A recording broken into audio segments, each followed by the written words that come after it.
Last follow-up then. SP, do you still consider it as an attack when you mentioned kahit marami rin pa rin kami na una pong nagpaputok ng warning shot yung OSAA, hindi yung sa kabilang Okay. side ng NBI? Kung tututukan kita ng baril, papasukin ko bahay mo na may baril ako.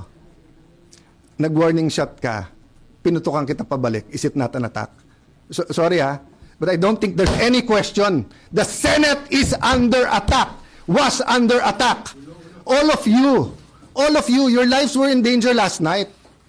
So I know it's your job to ask a question, but you will tell me, pagka may nagpaputok na warning, hindi under attack yon?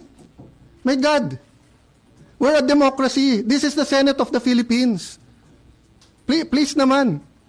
Di ba? Yeah. What do you think happens when there's no democracy? Who's the first casualty? The media. Wala nang media kapag wala. Di ba? Pag sinabing kami muna nagpaputok, umatras sila, or security guard ng GSIS yun, di sabihin nyo, baka ito ay gawa-gawa lang, baka ito ay drama. Pero nagko-focus kami dito, hinihintay namin articles of impeachment, nakita nyo naman lahat ng pangyayari. Napakagaling ko naman mag-orchestrate ng lahat na yan. Kaya kong papuntahin dito mga armadong grupo. You know my history. I've been in government since 1992. Do you have any history of doing that? O sa Taguig, have we done anything like that ever?